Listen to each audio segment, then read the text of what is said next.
Buenos días a todos. Gracias por acompañarnos en un miércoles más de nuestra sesión académica. Mi nombre es Grecia Turrubiates, pediatra y coordinadora de este espacio de educación médica continua. Y antes de comenzar nuestra sesión del día de hoy, recordarles que cualquier pregunta que tengan la pueden realizar por medio del chat y se la haremos llegar a nuestro ponente al finalizar la sesión.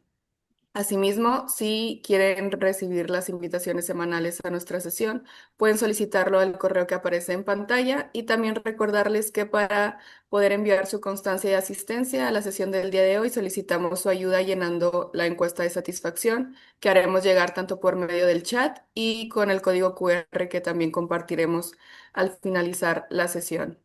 En nombre de la Escuela de Medicina y Ciencias de la Salud del Tecnológico de Monterrey, les doy la más cordial bienvenida a la sesión académica de pediatría. El día de hoy es nuestra última sesión del mes de septiembre, perdón. Como ya sabrán, la temática fue del adolescente y pues hoy, por último, pero no menos importante, tendremos al doctor Carlos Binay Prado. Para hacer su presentación, le doy la bienvenida a la doctora Amalia Pastor, quien ya estuvo con nosotros hace unas semanas. Muchas gracias, doctora Amalia, y pues adelante. Buenos días a todos. Muchísimas gracias, Grecia. Y de nuevo, bienvenidos a esta última sesión del bloque de medicina del adolescente, que sé que ha sido provechoso para todos.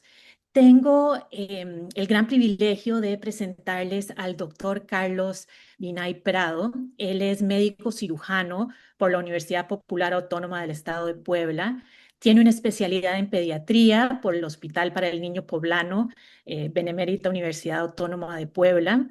Tiene una formación integral en ginecología infanto-juvenil de la Sociedad Argentina de Ginecología Infanto-Juvenil, Escuela de Posgrados de la Universidad Nacional de La Plata. Es miembro de la Asociación Mexicana para la Salud de la Adolescencia, del Colegio de Pediatría del Estado de Puebla y del Colegio de Pediatría de Tlaxcala. Es médico adscrito del Hospital Infantil de Tlaxcala, Clínica de la Adolescencia, y también tiene su práctica privada en Puebla y en Tlaxcala. Hoy él va a abordar el tema de formas de abuso en la adolescencia, un tema indispensable para todos los que trabajamos con adolescentes, porque poder distinguir, poder reconocer estos signos y síntomas nos van a ayudar a hacer un trabajo de prevención y a intervenir de forma oportuna, porque pueden haber secuelas que impacten de forma muy negativa a estos jóvenes y que no les permitan ser adultos funcionales a futuro. Bienvenido, Carlos. Es muy grato para mí presentarte y para todos los que nos están escuchando. Un privilegio porque Carlos es un ponente sumamente didáctico y sé que este tema les va a ser de gran provecho. Gracias, Carlos. Muchas gracias, Amalia. Muchas gracias, doctora Grecia, por la invitación. Pues espero que esta plática les sea útil en su práctica diaria, que les sea interesante y con todo gusto, muy agradecido por la invitación. Gusto saludarla siempre. Ay, a ver, compartir pantalla, ¿cierto? Aquí. Muy bien. Ya se ve la pantalla, ¿verdad? Sí, todo bien. Sí, perfecto, muy bien. Bueno, pues para comenzar, me tocó el tema formas de abuso en la adolescencia. Y este es un tema muy importante en el cual, pues, prácticamente todos los pediatras y médicos de primer contacto estamos en constante contacto. Es un tema que parece que es más alejado de lo que está realmente y justo parte de lo que tenemos que internalizar es que existe y buscar identificarlo, porque a veces lo vemos de una manera indirecta y no logramos identificarlo y tratarlo. Y eso es algo que es grave, sobre todo porque tratamos menores de edad. Entonces, bueno, pues espero abordarlo de una manera didáctica. Como decía Amalia, muchas gracias y espero que les guste. Ahí está, muy bien. Primero vamos a empezar definiendo adolescencia, igual como lo define la OMS. Es como el periodo de crecimiento que se produce después de la niñez y antes de la edad adulta. Aproximadamente, y depende de la referencia, pero entre 10 y 19 años aproximadamente. Y esto es algo importante porque las formas de abuso van a existir en la adolescencia, antes y después de la adolescencia, pero en la adolescencia tienen unas características particulares. Hay que tomar en cuenta que en la adolescencia es una etapa de vida en la que hay cambios no solamente biológicos, que bueno, la pubertad es donde logramos la capacidad reproductiva, pero hay muchos cambios sociales, psicológicos, mentales. Es mucho más integral este cambio y esto hace que, bueno, pues puedan ser afectadas mucho mayor, más áreas más bien de la persona, porque hay diferentes formas de abuso, pero el abuso finalmente daña a la persona de una manera más allá de lo físico, más allá solo de lo psicológico. Y esto puede trascender y estar en mucho más tiempo, ¿no? Y justamente ayer platicaba con una compañía de trabajo, vemos, pues yo veo abusos de forma frecuente, desafortunadamente, a lo mejor llegan por ser un hospital de tercer nivel en Tlaxcala infantil, pero las historias son tragedias en realidad y cómo a veces un abuso sexual, un abuso físico constante puede dañar de manera permanente a una persona y eso es algo pues que daña, ¿no? Y luego vemos intentos suicidas, trastornos de la conducta alimentaria, delincuencia, autolesiones, muchas cosas que son pues cosas graves a futuro, ¿no? Y que son muy difíciles de tratar además, porque en la adolescencia todavía esta persona se está formando, todavía se está desarrollando, y es algo que tenemos que tomar en cuenta. No son adultos pequeños, más bien son niños que van en desarrollo todavía. Y para millones de jóvenes, el inicio de la adolescencia no solo trae consigo cambios físicos, sino también nuevos riesgos que ponen en conflicto estos derechos y esta integridad personal, ¿no? Como pues la violencia que aqueja nuestro país y otras zonas de Latinoamérica y del mundo, la trata de personas, desafortunadamente Tlaxcala es un foco rojo en trata de personas, y abusos y agresiones dentro de la familia que a lo mejor no son trata ni violencia, pero se da de manera interna en el hogar y otras formas, ¿no? Entonces, bueno, la adolescencia es una etapa de transición caracterizada por mucha vulnerabilidad y esta, como yo lo decía, es emocional, hay dependencia social, búsqueda de identidad y como eso se está formando, si se daña, puede afectarse a largo plazo. Durante este periodo, los adolescentes pueden estar expuestos a diversas formas de abuso con consecuencias, como ya mencioné, físicas, psicológicas, sociales, mucho más allá de solamente algo físico, ¿no? O una agresión pasajera.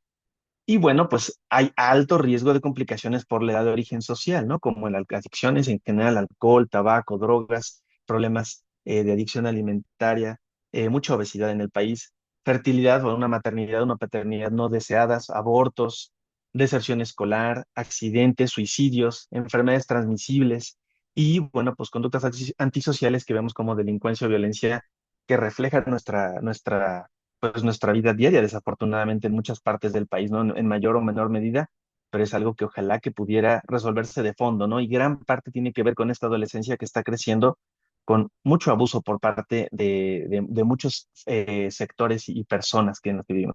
Vamos a definir que los tipos de abuso en la adolescencia en general, según la CDC, y esta referencia me gustó, a veces agregan unos 5 tipos de abuso, pero básicamente se fundamenta en 4 y algunas son variantes de estos: el abuso físico, abuso psicológico o emocional, abandono o negligencia y el abuso sexual. Y para esta plática nos vamos a centrar básicamente en dos porque, bueno, es muy grande este tema.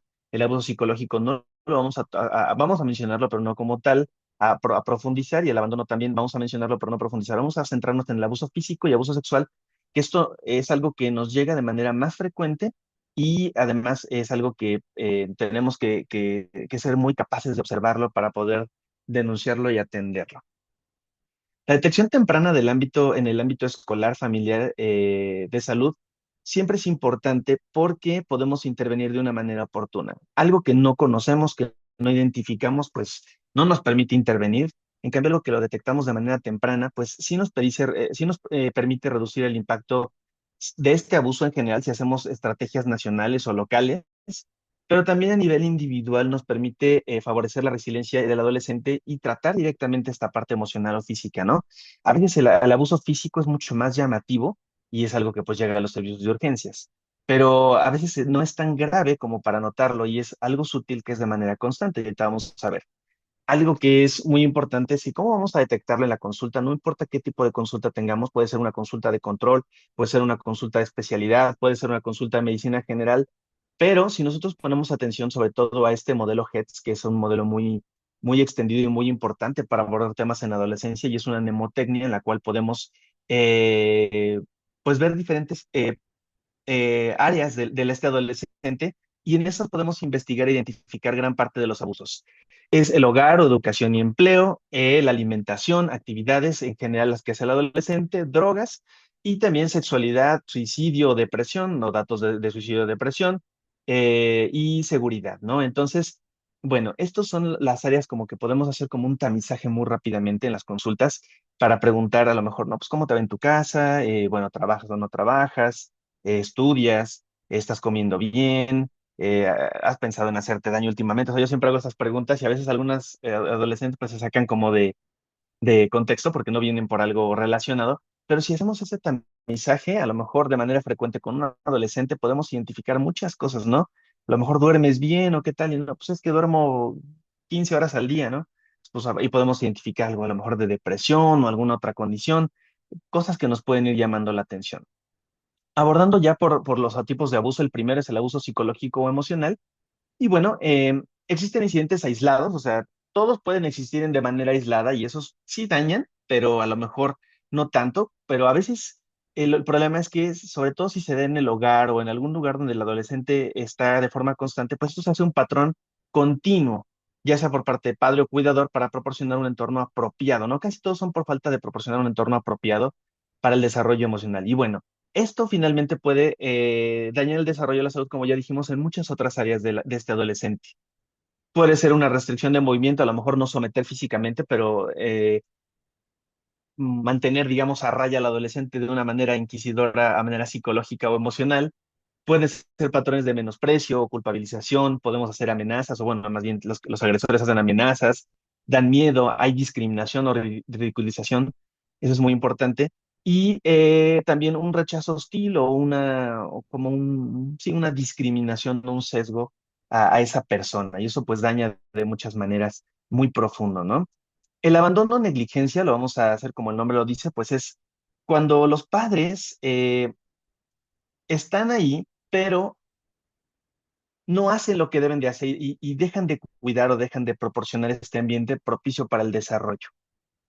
Es la incapacidad para que un cuidador pueda garantizar el desarrollo y bienestar del niño, pero cuando el padre está ahí, digamos que es diferente cuando un padre tiene que salir a trabajar, una madre que tiene que salir a trabajar y deja al adolescente en casa, porque es lo que se necesita para subsistir, y otra es que un adolescente que está en casa, el mamá está en condiciones de estar en casa, pero no le hace caso, no le pone atención, no le da la importancia, lo ignora, lo rechaza, no lo cuida, no lo viste, no lo baña, no le compra lo necesario para estudiar.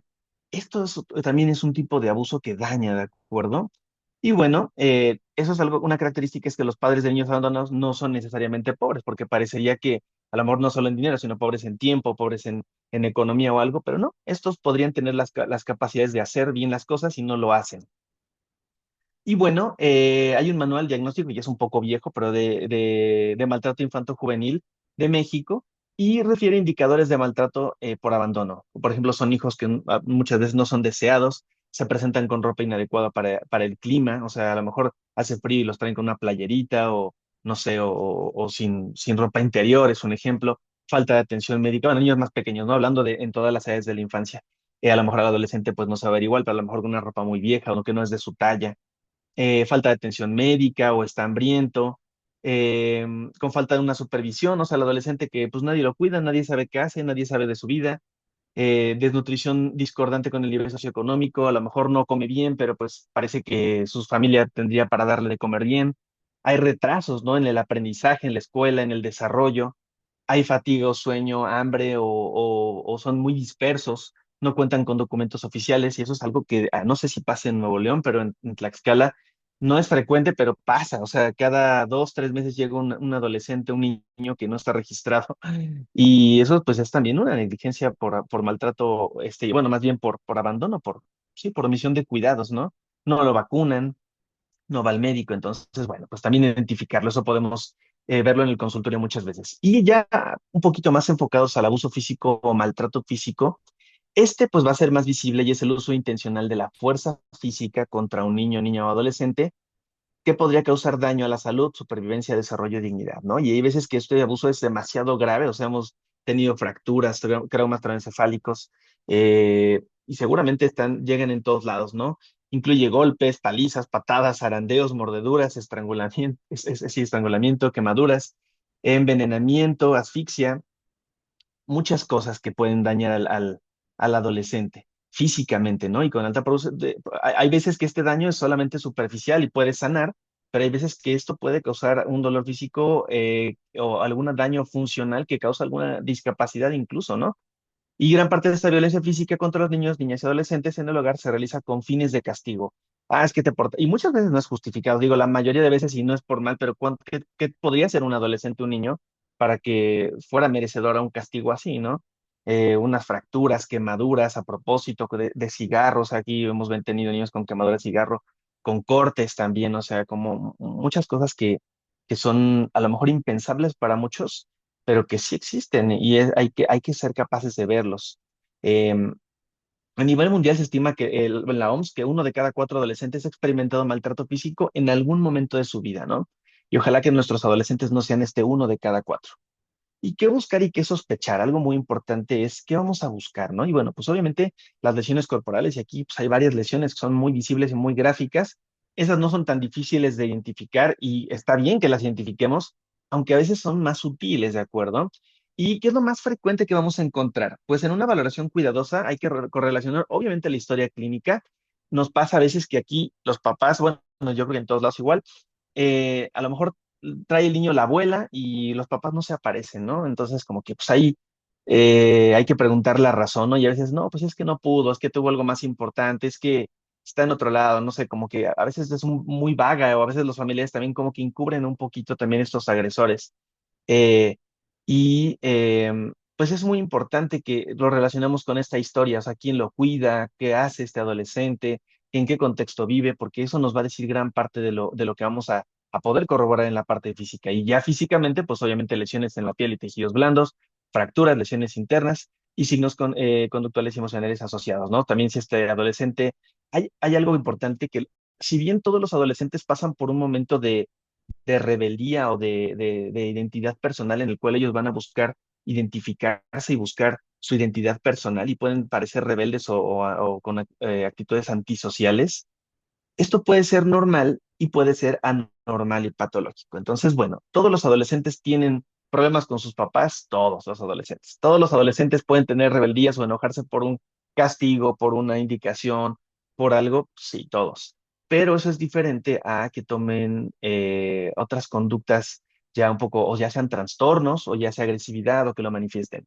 Entonces, bueno, pues estas lesiones también cualquiera puede caerse, cualquiera puede fracturarse, cualquiera puede quemarse, pero esto hay que ver más allá del patrón solamente, ¿no? A lo mejor llegó apenas, bueno, no apenas, ya tiene un rato que llegó un niño que su papá le daba cinturonazos, ¿no? Y pues tenía las marcas muy rectas en la espalda, o sea, como que no era probable que algo pasara, más bien parecía que se era flagelado de forma constante.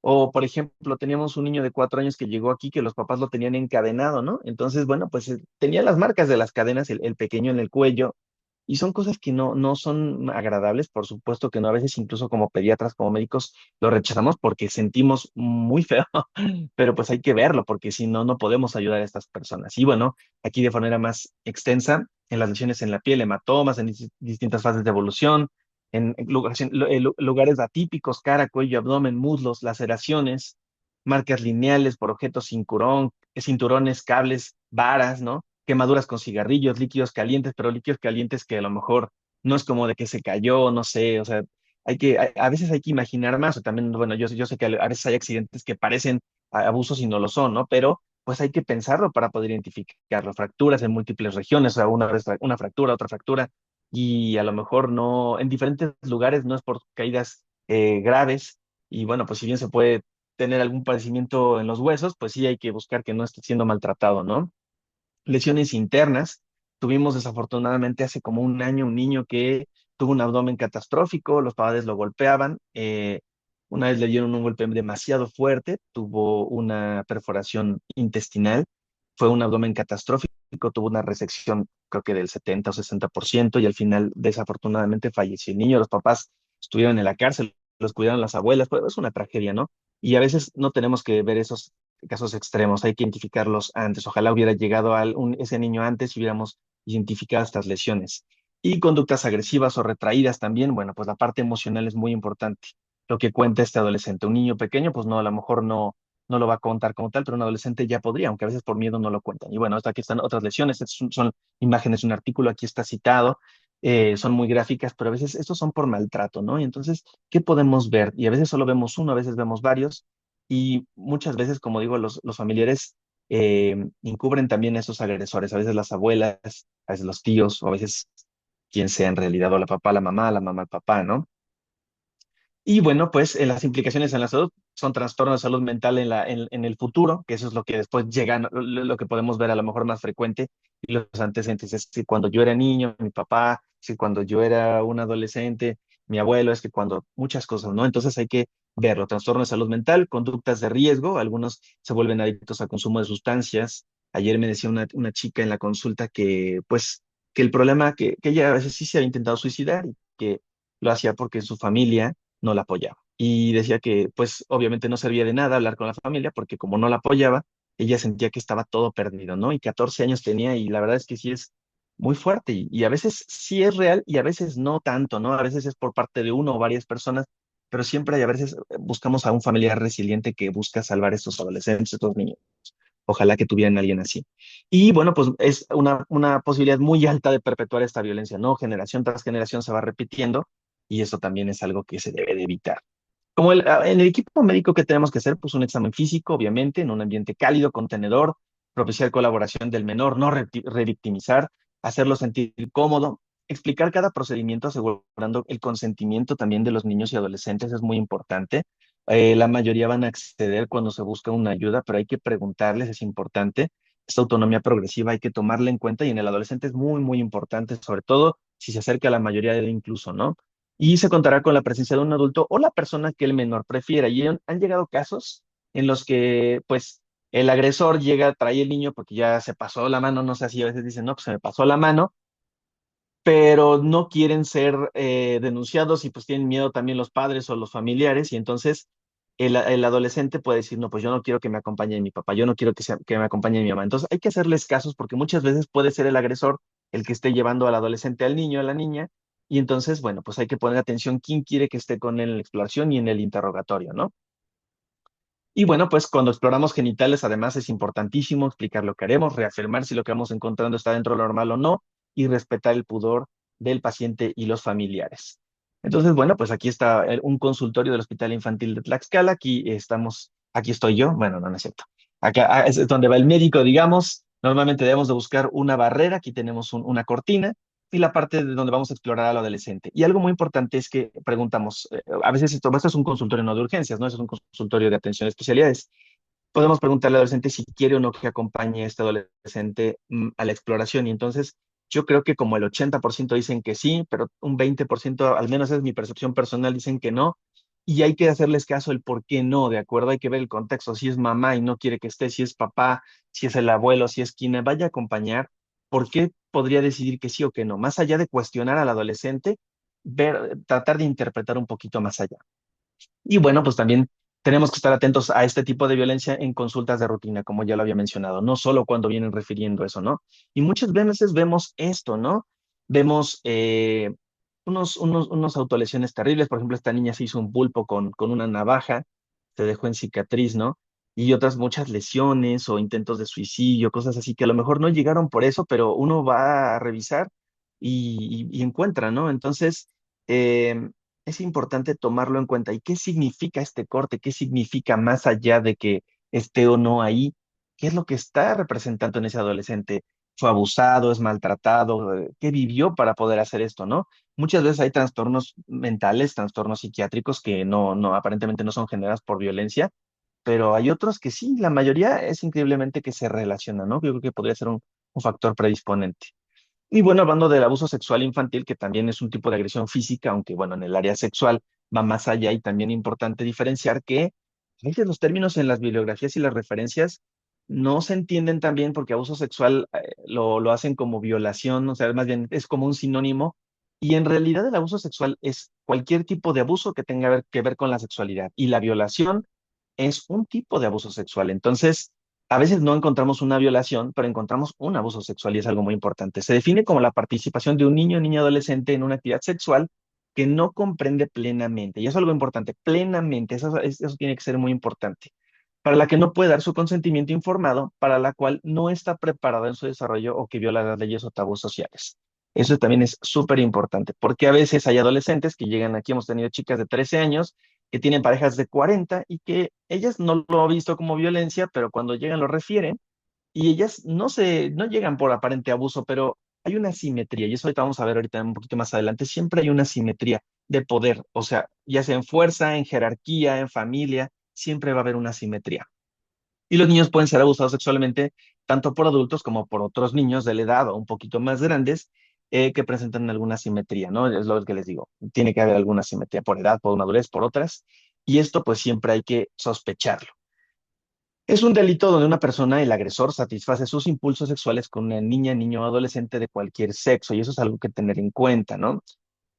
Claro que podemos observar por estadística que la mayoría de abusos sexuales se dan por parte de hombres hacia mujeres, sí es real, pero también hay veces que hay abusos de hombres hacia hombres, de mujeres hacia mujeres o inverso, ¿de acuerdo?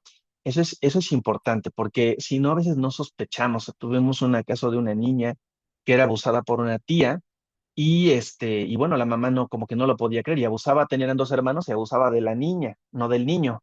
Entonces, eh, pues son tragedias y cosas que a veces son más difíciles de sospechar y no es la mayoría, pero sí hay que abrir nuestros ojos porque la violencia puede ejercerse desde cualquier lugar a un niño o adolescente. Y eso hay que pensarlo, ¿de acuerdo? No todos los hombres son malos, no todos los hombres son buenos, no todas las mujeres son malas, no todas las mujeres son buenas. Eso es algo que hay que tenerlo en mente como profesionales para no omitir alguna de esas situaciones. Y bueno, pues se aprovechan de debilidad de estos agresores, ignorancia, inexperiencia a través del engaño, violencia, amenazas y relación dependiente. Hay una guía para madres, padres y adultos protectores de prevención del abuso sexual del gobierno del año 2009 que refiere esta imagen de formas de abuso, ¿no? Y refiere que tocar genitales es un tipo de abuso, exhibir o tocar genitales de la persona abusadora sexual también es un abuso, utilizarlo en elaboración de material pornográfico también es un abuso, obligar a ver películas o a un contenido o exponer a un niño a un contenido inapropiado sexual también es un abuso, contacto con boca o genitales sano, otras partes del cuerpo sexual con un niño y el agresor también es un abuso, ¿de acuerdo? Y hay que tener claro que hay dos tipos de abuso básicamente sexual, que uno es el crónico, que es el reiterado y que es el que es más común desafortunadamente, y el abuso sexual agudo, que es el que llega a urgencias de una manera traumática y es gráfico, todo el mundo, pues no es que se entere, pero todo el equipo de urgencias se pone en alerta y da atención y estos son los menores, ¿de acuerdo? Los menores casos o los mínimos casos. La mayoría, desafortunadamente, son crónicos y 8 de cada 10 agresores de este abuso crónico son conocidas de las víctimas y 67% son familiares de cualquier tipo de familiares, ¿de acuerdo? Padres, padrastros, tíos, hermanos, de todo. Entonces, hay que pensarlo porque muchas veces este tipo de agresiones se da más de manera interna en el hogar que a lo mejor otro tipo de agresiones que se pueden dar en la escuela o en otras partes. Y mencionan que hay fases del abuso en adolescentes y niños, especialmente una seducción, después se da propiamente el abuso, luego puede haber un secreto y esto puede durar toda la vida. Yo he tenido mamás en la consulta también que me llevan a sus adolescentes y que me dicen, no, es que yo fui abusada a los 10 años por tal persona, yo no quiero que sea abusada, por eso la traigo para prevenir, para que la revise, para que lo que tenga inquietud la mamá, ¿no? Entonces, si yo no se lo había dicho a nadie más que ustedes, y a veces es una responsabilidad muy, muy fuerte pero pues nos puede tocar a cualquiera. Es importante porque hay personas mayores también con los psicólogos que tengo contacto y que trabajo, que pues también han sufrido abusos y lo callaron toda la vida, ¿no? Entonces, bueno, sí, a veces hay gente que se queda en esta parte del secreto, pero muchas veces y con los niños que tienen más elementos y por eso es importante la educación sexual y la autoestima, promover el bienestar, se atreven más a la divulgación y luego, bueno, pues ya vienen las consecuencias, ¿no? La retracción o retrospección represión de este sentimiento. Entonces, bueno, no importa en la fase que esté, hay que identificarlo. Algo también muy importante es que en el abuso sexual no siempre hay marcas que se queden en la piel, ¿de acuerdo? Los relatos de los niños y adolescentes deben ser validados y hay que analizar también con indicadores psicológicos, pero muchas veces no encontramos el signo físico tal cual y explícito, y eso es importante, porque a veces decimos, ah, bueno, no vimos nada, entonces no fue abusado. No, no, no, hay que tomarlo en cuenta siempre, ¿no? Y Es importante que, pues obviamente demos una atención, procurar la atención médica, profilaxis microbiana, dependiendo también del caso, anticoncepción de emergencia, eso es muy importante no omitirlo en adolescentes que lo necesiten, procurar atención psicológica y vamos a ver que de hecho incluso puede ser más importante en un inicio de una atención de un abuso si este no es agudo, ¿no? Porque a veces el equipo médico no está tan preparado para dar una atención adecuada y vulnera y lastima a estos adolescentes de una manera intencional, ¿no? Inintencional, ¿no? Y a veces también lo digo, bueno, no, todos fuimos residentes, pero a veces los residentes con esa inexperiencia y tienen una iniciativa hacen cosas que pueden dañar, ¿no? Y entonces, bueno, también es importante justamente enseñar a esos adolescentes y por eso es importante que también el profesional, el adscrito, esté capacitado para poder enseñar, ¿no? Procurar contención psicológica, notificar a la autoridad es súper importante y además es algo que es médico legal. En Tlaxcala al menos tenemos que notificar al Ministerio Público y a la Procuraduría de la Defensa del Menor de manera rutinaria. Nosotros, además, Tlaxcala se ha puesto a trabajar mucho en eso. La verdad es que como si es foco rojo, ahorita tenemos una gobernadora mujer que ha puesto mucha atención en eso, en otras cosas a lo mejor no, pero en esta parte ahí tenemos que reportar en una plataforma donde subimos los datos de la paciente y manda un correo a 17 personas de mandos de Procuraduría de Defensa del Menor, ¿cómo se llama?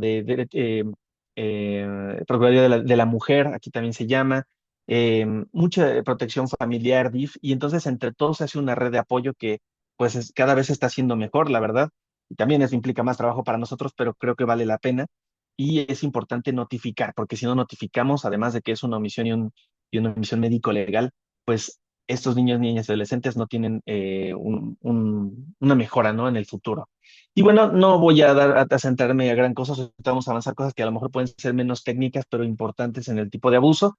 Pero algo importante es, y esto es el resumen de casi todos los algoritmos, cuando hay un abuso sexual agudo, y agudo puede ser alguien que tiene un abuso crónico, pero si llega con un abuso que tiene menos de 72 horas, o sea, el último abuso fue menos de 72 horas, vamos a considerar que médicamente es una urgencia médica.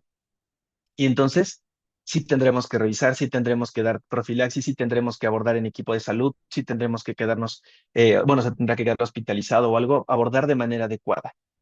Y además la atención psicológica, que no la omitimos, por supuesto, pero sí tenemos que dar prioridad a la parte médica porque podemos prevenir muchas cosas físicas. En cambio, si este abuso tiene más de 72 horas, aunque sea reciente, para a lo mejor decir, no, pues es que la semana pasada la persona todavía puede tener una crisis en el momento, pero no es una urgencia médica inmediata. No tenemos que revisar inmediatamente, no tenemos que dar profilaxis inmediatamente. Ahí lo más importante es dar protección y el abordaje psicoemocional. Claro que la parte médica también es importante y también está a la par, pero hay que dar prioridad a la parte médica, porque digo, a la parte psicológica, porque cuando esto ya es algo más lejano a lo que ocurrió, pues podemos dar una mayor contención y podemos incluso hacer mucho más bien, ¿no? Hay varios modelos, de hecho en México pues tenemos varios modelos que ya están un poco viejos por parte del gobierno, la verdad es que deberíamos de actualizarlos. A nivel nacional no hay políticas muy actuales, pero hay manuales de atención médica a personas violadas, hay un modelo integrado para la prevención y atención de la violación, de la violencia familiar y sexual, pero esos manuales, pues si pueden ver, dicen 2010, 2015, son un poco viejos, ¿no? Deberíamos tener algo un poquito más actualizado o lo mismo, pero solo simplemente actualizado. Pero bueno, pues es lo que tenemos.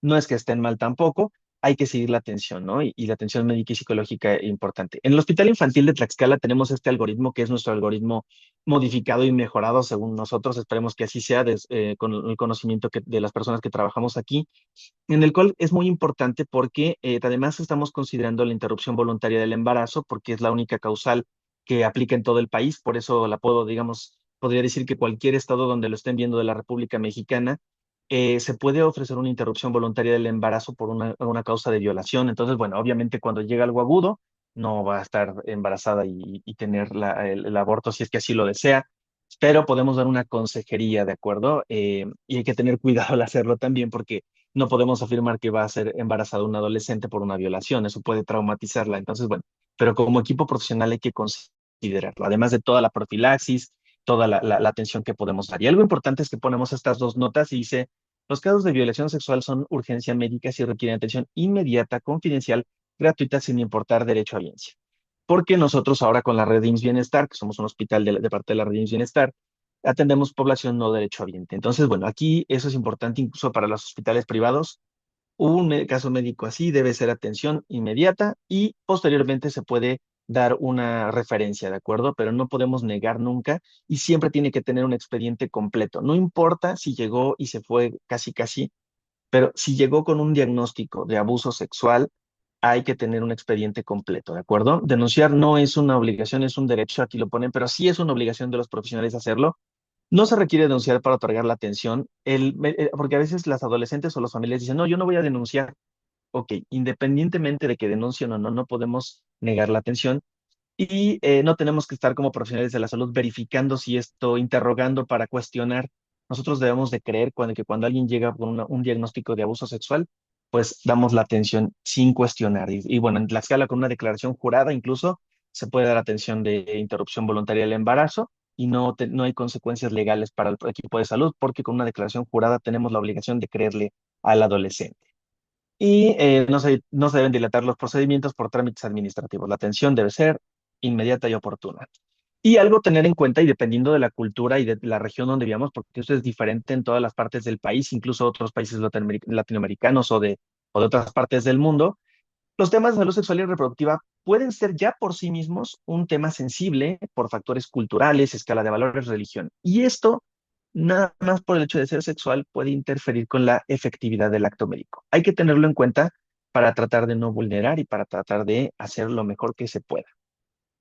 Siempre habrá que llenar el consentimiento informado, eso es muy importante. Y en el caso de México, hay una norma oficial que es la 047 para atención del grupo etario de 10 a 19 años, es decir, de adolescentes, en el cual cuando tratamos temas de salud sexual y reproductiva, nos da la oportunidad de dar la atención sin acompañamiento de los familiares. Y bueno, pues hay que llenarlo de manera obligatoria para cuando hagamos algo así, es el asentimiento del adolescente y todos los hallazgos deben ser consignados minuciosamente en la historia clínica, obviamente. Y algunas guías, no algunas, la mayoría de guías internacionales dice que tenemos que documentarlo con dibujos exactamente de, sobre todo si hay lesiones físicas y también fotografías. ¿Cuál es el objetivo de fotografías? Y obviamente hay que tomar consentimiento. Evitar retraumatizar. Muchas veces no tenemos un especialista en abuso sexual en todos los hospitales, en identificar lesiones, pues sí, de abuso sexual y en teoría, el tomar fotografías o video evita que se revictimice a la persona para volverla a explorar. Pero si esto no tiene un sentido, nada más tomamos fotos y videos y no tiene un sentido, bueno, también podría ser una agresión. Entonces hay que tener cuidado, pero lo que hace es que si se va a hacer, se va a tomar una foto o algo para documentar que sea de una manera consentida y eficiente para que esto pueda servirnos como una evidencia para un juicio o para otras cosas, ¿no? Que también esto puede beneficiar a largo plazo a nivel de la justicia a estas niñas, niños y adolescentes. Y bueno, pues también en las guías nos ponen estas imágenes donde podemos fácilmente anotar o marcar dónde están las lesiones. Y bueno, como ya lo había mencionado, dado que las interpretaciones de los hallazgos genogenitales son difíciles en general, los exámenes siempre deberían de documentarse mediante fotografías y videos, según las guías que están más. Aquí pongo las referencias a nivel internacional, es lo que se refiere, ¿de acuerdo? Y les digo, la intención es que alguien más experto, si es que no lo hay en el momento, pueda revisar esas imágenes sin tener que revictimizar a la persona o revisar nuevamente. Y algo importante es que como médico no tenemos que afirmar que vemos un abuso sexual, ¿de acuerdo? Y eso es algo como que, ¿cómo que no? Sí, o sea, el paciente puede llegar por abuso sexual y en la nota clínica podemos poner, eh, no sé, datos de penetración con objeto romo, laceración, corte, abrasión, en tal zona genital, se encontró esto, así. Podemos describirlo y podemos poner sospecha de abuso sexual o alta sospecha de abuso sexual y con eso es suficiente para el nivel de la justicia porque muchas veces, y sí ha habido también casos en los que yo he tenido una niña que inventó una violación porque no quería, creo que ir a la escuela. Así también sabes, los adolescentes son fantasiosos. Y bueno, cuando vio todo el problema que estaba creando en la secundaria, y todo lo que estaba haciendo incluso ya visualizada, bueno, ya dijo, no, es que lo dije por esto, pero no tiene nada, incluso los papás la llevaron después a revisión y todo era normal. Y entonces, bueno, eso no nos corresponde a los médicos definirlos, sino a la justicia. Nosotros podemos poner que es alta sospecha o que encontramos esto y esto, y ya aunque nosotros sepamos que es verdad, eso le corresponde a la justicia. Algo también importante, bueno, creo que ya voy en tiempo, voy a apurarme ya. La edad para consentir las relaciones sexuales, la ONU menciona que si los países o los estados la ponen por debajo de 13 años, se vulneran los derechos, y también si se ponen más de 16. ¿Por qué? Porque si un niño es muy pequeño y decimos legalmente es capaz de consentir, vamos a tener muchos abusos.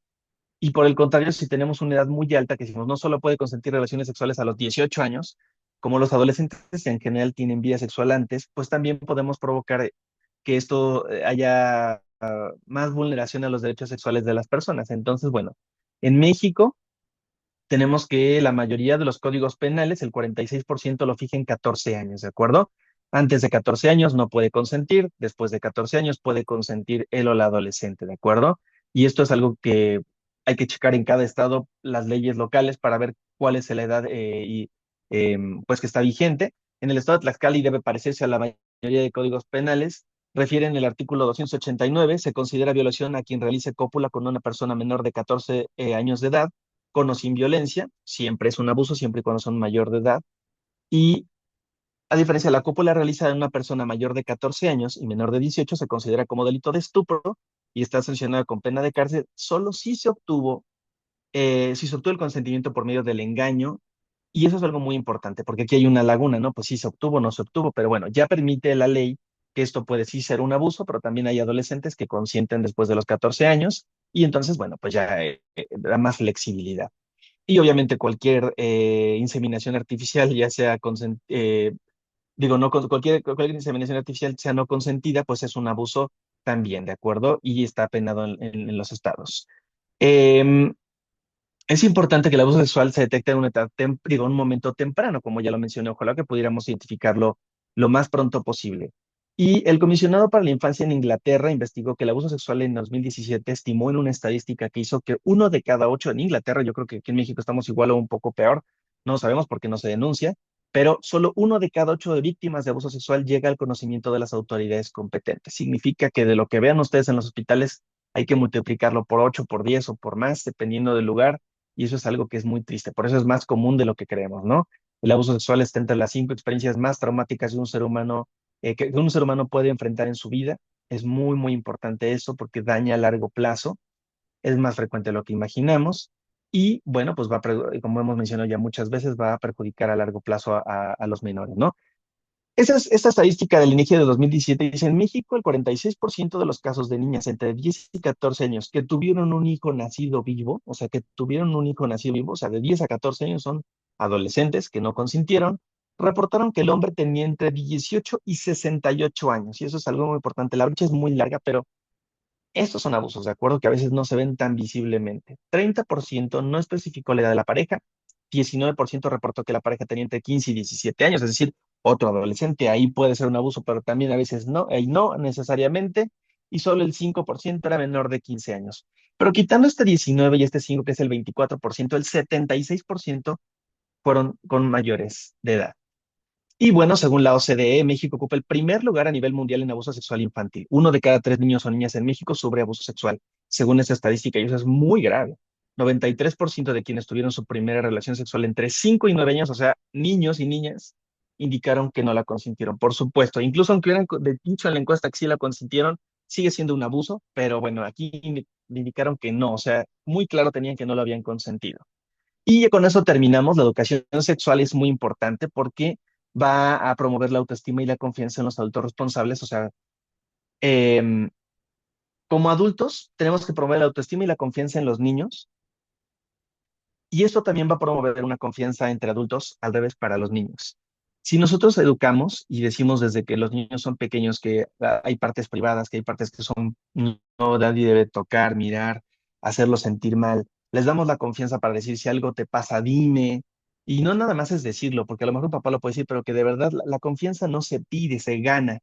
Y esta confianza se gana a través de la educación, del cariño y el contacto diario de los padres. Entonces, pues hay que promover eso para que esos niños, niñas tengan más posibilidades de prevenirlo, porque muchas veces estos abusadores se acercan poco a poco y es importante que hay niños y adolescentes que lo van a detectar muy claramente y ahí es cuando podemos también evitar muchos abusos, ¿de acuerdo? Incluso si ya ocurrió, también el darles la confianza de decirlo, oye, me pasó esto, además de la denuncia, que eso no sana ningún corazón de un padre o un niño, o sea, no es que esté mal, o sea, está bien que se haga en la justicia, pero eso no va a sanar el corazón de ningún niño y adolescente.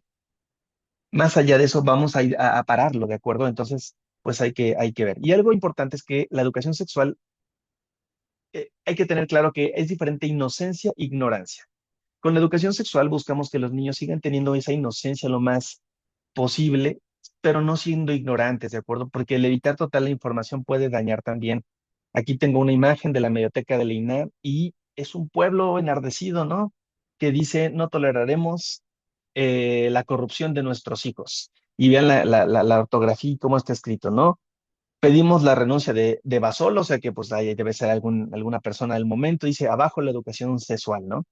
Y yo no sé si estas personas estén realmente educadas en otras cosas, pero están promoviendo el que no haya la educación sexual.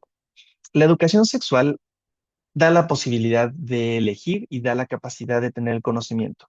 No hay que pervertir a nuestros niños, yo estoy totalmente en contra de sexualizarlos, eso es otra cosa, pero sí hay que enseñarles anatomía, sí hay que enseñarles que hay partes íntimas, sí hay que promover el autoestima, parte de la educación sexual, y lo más importante creo es promover esa autoestima y ese autocuidado y ese autovalor, porque eso protege.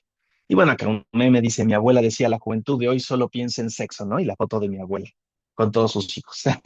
Eso pasa muchas veces, ¿no? Las personas, los humanos somos humanos, pasan las generaciones y es importante verlo, ¿no? Y como yo decía, la ignorancia se relaciona con estar libre de culpa, vergüenza o pecado, mientras que la ignorancia significa falta de instrucción o conocimientos. Y para concluir, el abuso en la adolescencia es un problema de salud pública con repercusiones físicas, psicológicas, sociales a largo plazo. ¿De acuerdo? Podemos identificar ese largo plazo y también hay que intervenir. Y la violencia física se asocia con lesiones agudas, dolor crónico y mayor riesgo de conductas de riesgo en la vida adulta.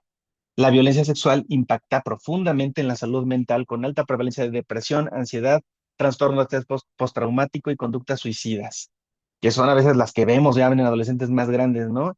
Que sufrieron abusos más pequeños y hay que ver, rascar un poquito por qué pasó eso. Ambos tipos de violencia generan esta estigmatización y dificultades al acceso a la atención médica y psicológica. Eso es algo importante porque se genera un estigma incluso familiar o personal. Y si también la sexualidad está muy, muy, muy relegada, muy a la oscura en la familia, también puede causar incluso dificultad para la develación. Y bueno, la detección temprana en el ámbito clínico es esencial para prevenir complicaciones y romper el ciclo de la violencia. La formación médica debe incluir protocolos claros para identificar y documentar y derivar casos de abuso en adolescente. Enseñemos a nuestros residentes, tenemos ahorita adscritos en este hospital, yo creo que en todos lados, que a veces no les gusta tener residentes, pero más allá del gusto, ¿no? Es que hay que capacitarlos y por eso están aquí para aprender, por eso sí hay que enseñarles, ¿de acuerdo? Hay que enseñarles lo más que se pueda y capacitarlos en esta formación, para que cuando tomen las decisiones lo hagan mejor. La intervención interdisciplinaria fortalece a la atención integral y la restitución de derechos de los adolescentes afectados.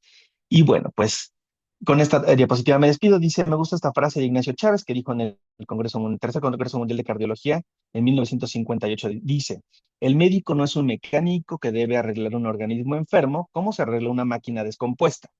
Es un hombre que se asoma a otro hombre con el afán de ayudar, ofreciendo todo lo que tiene, un poco de ciencia y un mucho de comprensión y simpatía. Doctor Ignacio Chávez. Y bueno, pues con esto termino y creo que me pasó un poquitito, pero bueno, casi 4 minutos. Espero que les haya gustado y servido. Es un tema muy extenso se puede abordar cada un tema incluso con más clases, pero bueno, por lo menos una embarrada, un contexto general para que pueda servirles en su práctica diaria. Muchas gracias.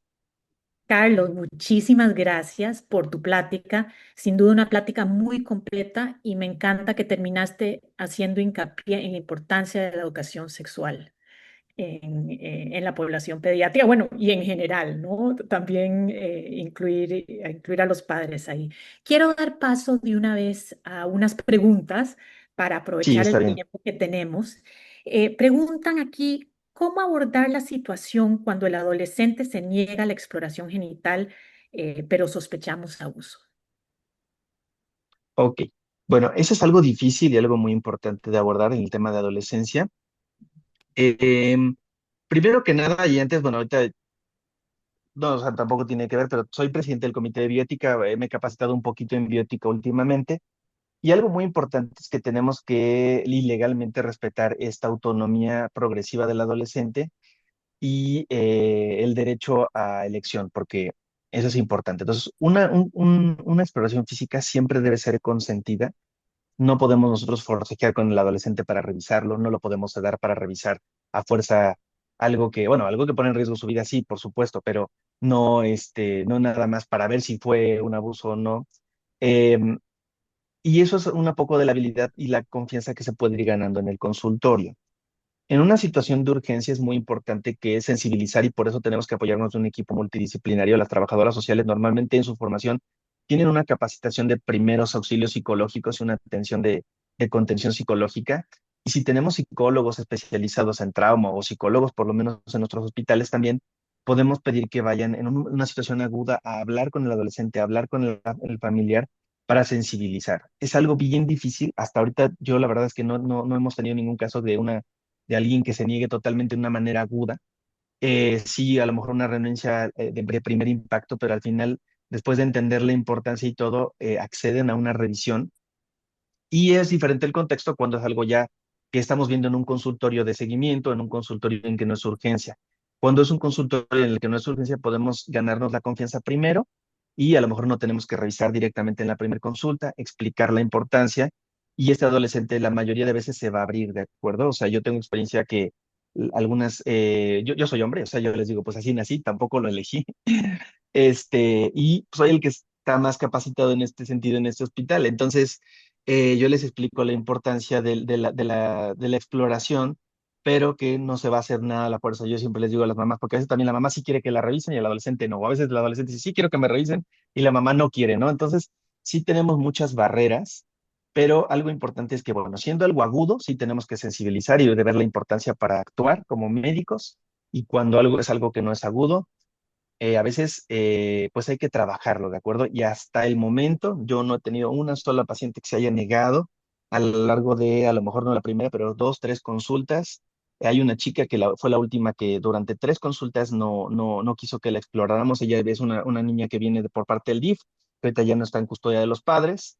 Y a lo largo de varias consultas, platicar, trabajar otras cosas de prevención, que es muy importante, se dejó revisar. Y bueno, pues eso es importante porque tenía bueno, eso luego llega a los juzgados y puede ser como beneficioso.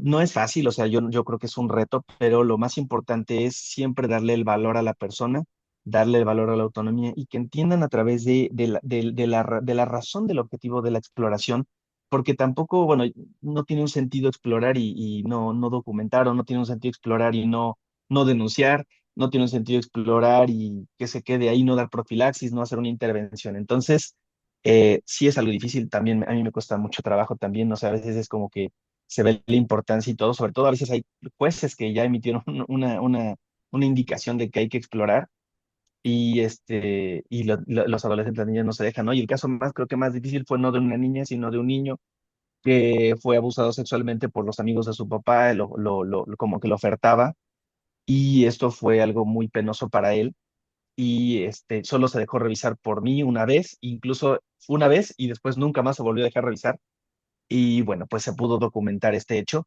y es trabajo, o sea, no es fácil, yo creo que es un reto para todos los días, yo no creo que haya una vez y en el futuro sé que va a ser reto cada vez que pase y nos cuesta, ¿no? También tenemos que tener una terapia psicológica nosotros, un proceso interno los que trabajamos con esto, pero bueno, pues sí respetar mucho esta autonomía y el consentimiento de la persona.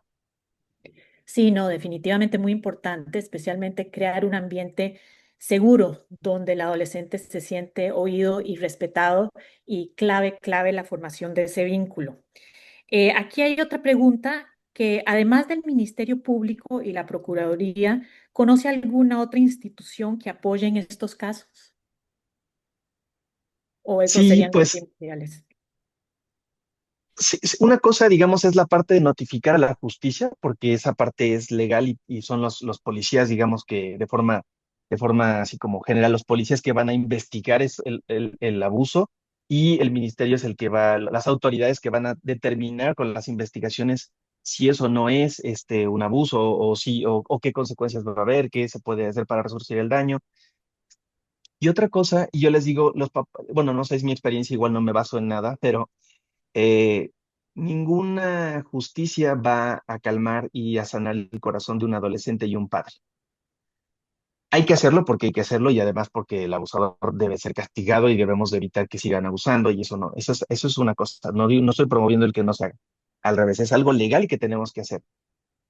Pero más allá de denunciar, tenemos que proteger a la víctima y muchas veces, y depende del lugar donde vivamos, hay instituciones que pueden apoyar. Unas de las que hay en todo el país es el DIF, por ejemplo, siempre tiene personal especializado en atención de víctimas de violencia o lo equivalente en otro país latinoamericano. Eh, Hay asociaciones civiles que ayudan dependiendo también a víctimas de violencia y de aborto seguro, a veces o sea, el nombre es de aborto seguro, pero no solamente se dedican a promover o el aborto de una manera segura, sino que también acompañan a personas víctimas de violencia. En Tlaxcala está el Instituto de la Mujer, el Instituto de Protección a Víctimas de Violencia Sexual,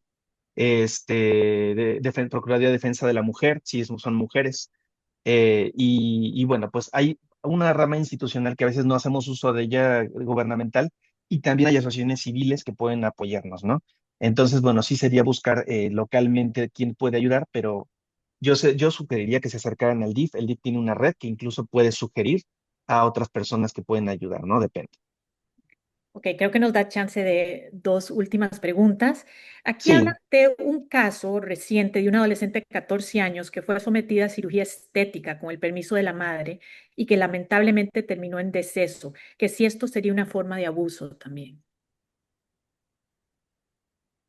No, no necesariamente. Hay que ver también las leyes locales. Antes de la bioética se tiene que aplicar las leyes, o sea, sobre cualquier norma o regla. Eh, Cuando un adolescente tiene la capacidad legal de consentir o asentir, obviamente se firma un consentimiento. Lo que sería ilegal o un abuso sería que no se hubiera firmado un consentimiento informado y obviamente el formalismo del consentimiento pues es un papel. Más allá de firmar el papel es explicarle al adolescente y a la madre o a los familiares qué riesgos hay ante cualquier cirugía que puede ser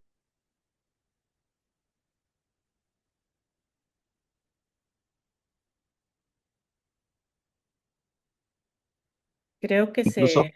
legalmente, aunque pues metieran una denuncia, no va a proceder porque todos los formalismos legales. Ay, sí. Ah, sí, sí, mi internet se está cortando ya, no sé. ¿Me escuchan? Perfectamente. Quiero hacer nada más Sí. un último comentario que se me hace importante, que dice, creo es importante enseñar a los padres sobre educación sexual para que ellos tengan las bases para enseñar a sus hijos desde pequeños para que sepan los niños que no deben permitir.